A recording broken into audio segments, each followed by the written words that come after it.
Hey, how's it going everyone? Welcome to today's video. Today we will be finishing off our little ninja mini-series that we've been doing the past few weeks, and today we're going to be jumping into equipment and a couple of staple cards. I have a bunch of cards on the screen already. I will start going through these bit by bit, and obviously I'm going to start with the equipment, and then later on I will also go into some of the staples that I feel are quite important for most ninja decks. There are some cards that are universally good, of course, among the staples that I feel work really well in a setting like this, but yeah, you can pick and choose the ones that you like. There's always budget alternatives if you don't have them. So with that said, let's just jump into it. So first of all, I want to cover the Mask of Momentum. So Mask of Momentum is a really nice card because what this card allows you to do in a ninja deck is that when you have several hits in a row, it lets you draw a card. And because there are so many cards in the ninja deck, like we've seen in the previous video, that give you go again, as long as you have cards in hand, because of all the cheap spells we have, you can kind of keep on going by playing more and more and more, as long as you have card advantage, as long as your opponent doesn't interrupt your hit chain.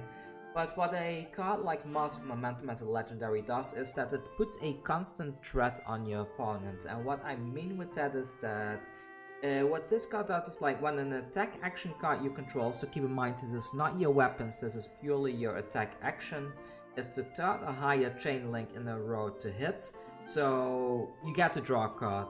This is really cool because if your opponent does not block your first weapon attack, neither your second weapon attack, then every card you play after that has the potential of drawing you a card.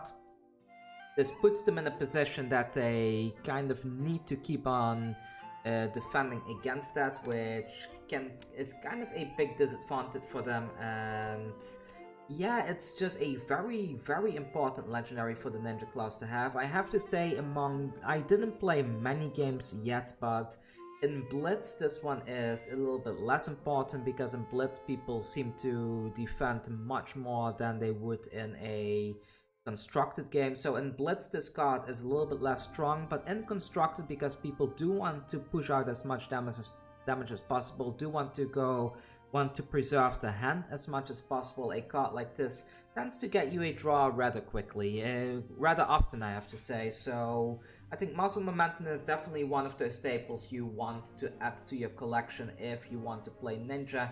If you don't have this card, there are some other options available that are also kind of good, but I think Mask of Momentum is kind of a must-have in regards to the ninja deck. So which leads us to the next card that I feel is quite a good card to have, which is the Fianna Spring Tunic. So this card you see in use in a lot of decks, because at the start of your turn you get to put a counter on this, and once you have 3 counters you can remove 3 counters from the Fianna Spring Tunic to get a resource point. That's really good, because what this allows you to do is, like, when you are stuck and you can attack in, this thing alone will help you to get some moves in, especially with the ninja deck where everything is super cheap. There are some people complaining that they can't really get a hold of a Spring Tunic. I will have a look quickly. So there are some cards that I would suggest if you do not have the budget to get the Spring Tunic. There is, what's it called again? Let's see, Fast. Yeah, this one of the First Fist, and this one, yeah, this one as well. Like these 2 cards that I just picked, let's have a look at these quickly. These are very good budget alternatives to the Fianna Spring Tunic. Let's turn this around quickly. There we go. So this is a budget alternative. This is just a common, but when an attack action card you control hits, you may destroy Vest of the First Fist, and you gain 2 resource points. So this can help your chain going, but you can only do it once, in contrast to the Fianna Spring Tunic, where you likely are able to activate this multiple times. And we also have Hardened Cross Trap, which also has a destroy effect, like destroy out across. So the next attack action card you play this turn costs 2 less to play. This is good to get some expensive staples in, like Command and Conquer, which we will be showing later on. So if you can afford Spring Tunic in the beginning, you need to pick between getting either the mask or the spring tunic, I would say definitely go for the mask. That one has much more benefit for you, and just use one of these commons for now instead of the spring tunic. Probably the Vet of the First Fist being the better one among these two, so keep these two in mind in case you are stuck and you don't know what to get. So sorry, there we go. So let's put the camera back. So these two are very important. Next we have another important card, the Breaking Skill. This is just a common, so it should be relatively easy to get a hold of this. But what this allows you to do, it gives one of your combo cards plus 1 attack. This is again really good because if you have this thing on the field, it adds another threat for your opponents if you attack in with a card and it's already going to be the third or higher hit in a row. It's going to give you a card draw, and they know you still have the Breaking Skills. They kind of need to block more than they want to just to avoid that 1 damage hit. So Breaking Skills is an extremely good card to have. And as for the boots, or the leg piece, I personally like Snapdragon Scalers. There are a lot of people that prefer the Breeze Rider boots but let's go over these two separately, and then you can decide for yourself. So what Snapdragon Scalers allows you to do is you can destroy the Snapdragon Scalers as an attack reaction on a card that costs 1 or less, and then it gains Go Again. So Go Again in the Ninja deck is just extremely important. What this allows you to do is you can kind of shortcut your combo. I think I went over this briefly in the previous video as well. So this allows you to shortcut your combo by going with a later combo piece, breaking your Snapdragon Scalers, and then you can finish your combo anyway. So that's really good. Breeze Rider Boots does something similar. What Breeze Rider Boots does is when a ninja attack card you control hits, you may destroy Breeze Rider Boots. If you do, attack action cards with combo gain Go Again this turn. So this actually allows you to get a whole chain of Go Again going if you want to, but I don't know, I personally like the flexibility of the Snapdragon Scalers. Of course, this one does have Battle Worn as well, so it does allow you to block once with the Breeze Rider Boots, which is maybe another benefit of this, but I prefer Snapdragon Scalers. Also, when on a budget, this is just a common card. This is a Majestic. These things are going for almost the same price as those higher up legendaries right now. So I would advise just go for the Snapdragon Scalers. There are some other cards as well that you can put in your sideboard. All these Null Rune cards are quite good because they give you Arcane Barrier. This is basically in place if you are up against a deck like Wizard that uses a lot of arcane damage. By having these, you will be able to block quite a bit of that damage if you want to. These are not really used against most other classes, so you just keep this into your sideboard, and if needed you can always swap these out at the beginning of the game once your opponent has revealed a hero and you feel like you need some arcane barrier. So that's basically all those are for, and that gets us already to the staples part. So there are a couple of staples that I consider are very important. These 4 I quite like myself. I like Ancestral Empowerment because it works as an attack reaction, and it kind of cantrips itself in Magic terms because it costs 0. It gives +1 attack and it gives you a card draw, so in a perfect case scenario, you only have benefits from running Ancestral Empowerment in your deck. Like when you attack in with a ninja attack card, you get to draw a card anyways to keep your combo chain going. So I really like Ancestral Empowerment in that sense. Also, like I said before, with the Massive Momentum, that +1 attack can really help you to get a hit in that otherwise wouldn't be a hit, and if they really overextend with their blocks on a certain card, then it only works in your favor because that means that your next hit is more likely to get in.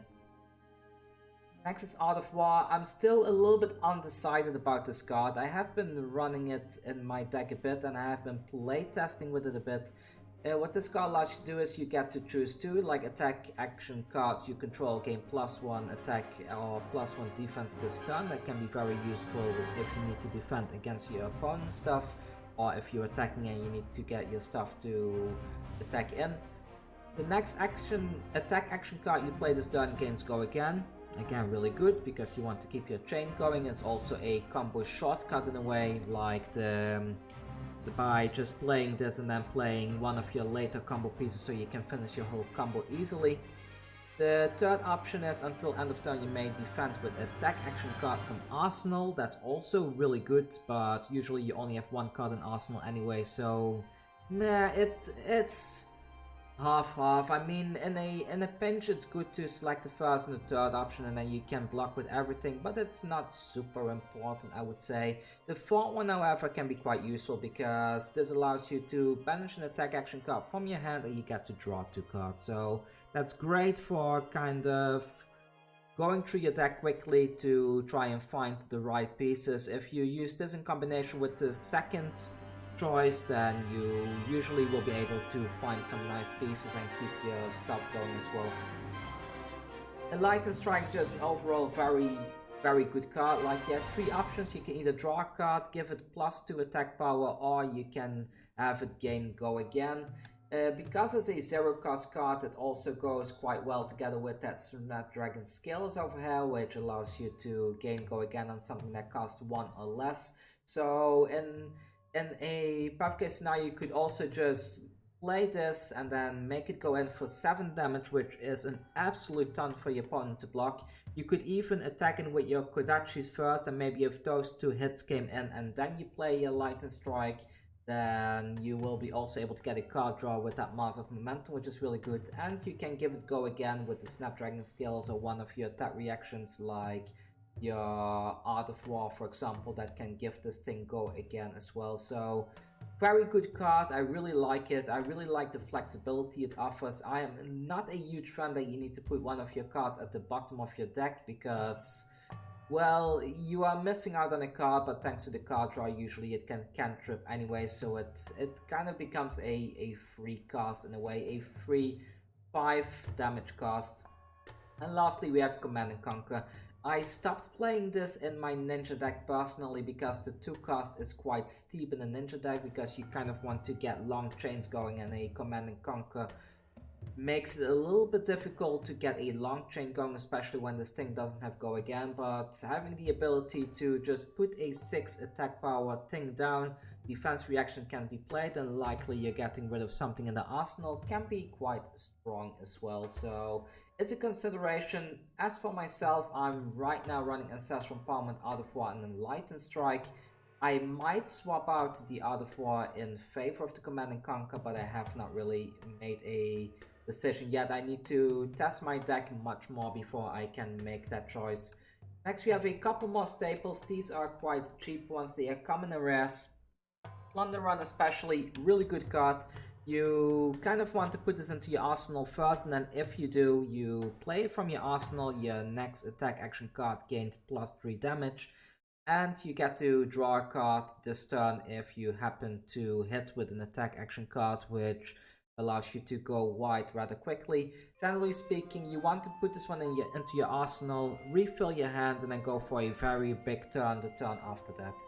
Snatch is also a really good card because if this hits, it lets you draw a card. You can easily give this go again with something like Art of War or the Snap Scale that I was showing you earlier. We already went through another staple, the Razer Reflex. Razer Reflex also works really well together with Snatch because it can give this thing an attack bonus and it gives it go again.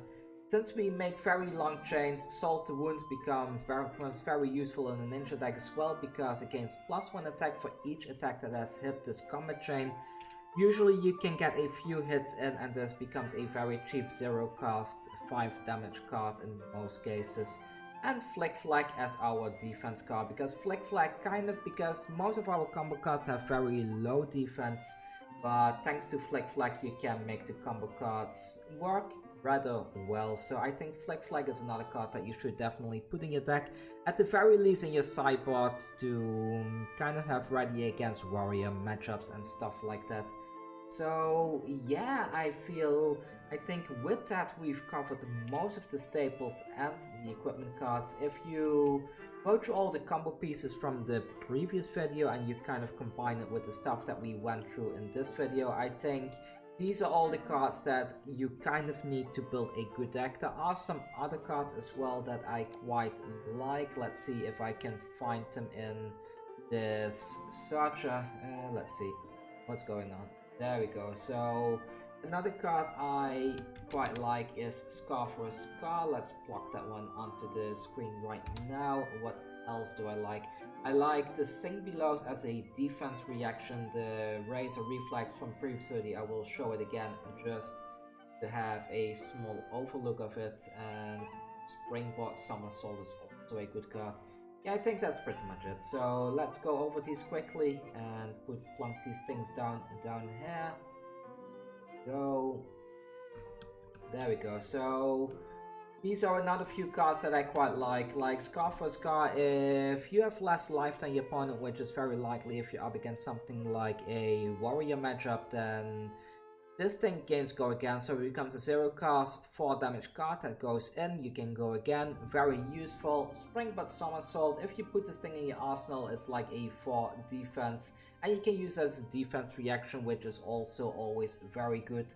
I like Springboard Somersault. I wouldn't run more than 2 copies in your deck though, because, well, you kind of want to find a balance between defense reactions and you want the balance between defense reactions and your attack actions, because if you run too many defense reactions, then your deck becomes a little bit clunky and it becomes hard to combo off in general.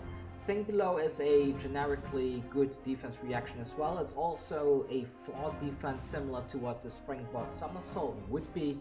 But what this one allows you to do, it allows you to put one of your cards at the bottom of your deck and then draw a card. This is also really good too for hand fixing and stuff like that.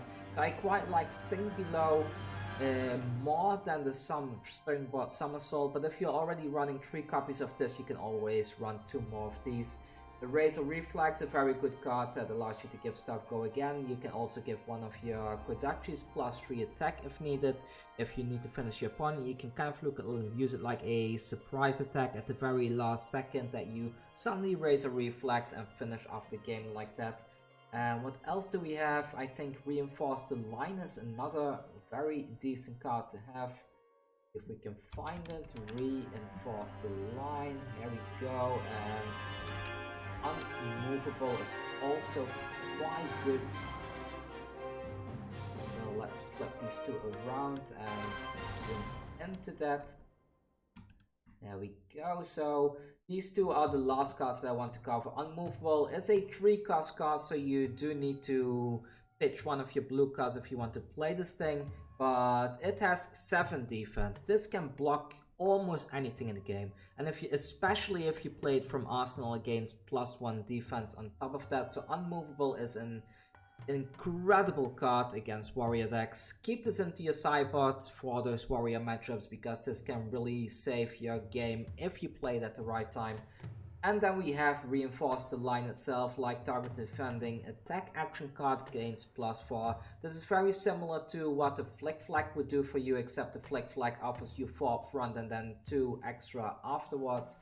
But this can be quite useful if you have an opponent that only has 1 attack each turn. Like Warrior, like decks like Brute, Reinforce the Line can sometimes be more useful than the Flick Flag. So in case you need to choose, you can always swap these 2 around. Definitely keep a couple of copies of this one in your sideboard as well for those warrior matchups, otherwise you're gonna get absolutely slaughtered in your gameplay. Anyways, I think that's all I wanted to cover. I tried to be as inclusive possible by including all the possible things. I even looked into the Null Rune Hood and stuff like that, but I think having the Mass of Momentum is just infinitely better than a Null Rune Hood. So yeah, that's all from me. I hope you enjoyed this little series. I had a lot of fun making this. I had a lot of fun checking out all the cards, looking into all the cards that are the best cards in the format. And I think if you follow these videos and you use all the cards that you've seen in these videos to try and brew your deck around that, you will likely end up with a very good ninja deck in general. Anyways, thanks for watching. Be sure to hit that subscribe button down there, and I will see you all soon with the next video. Take care.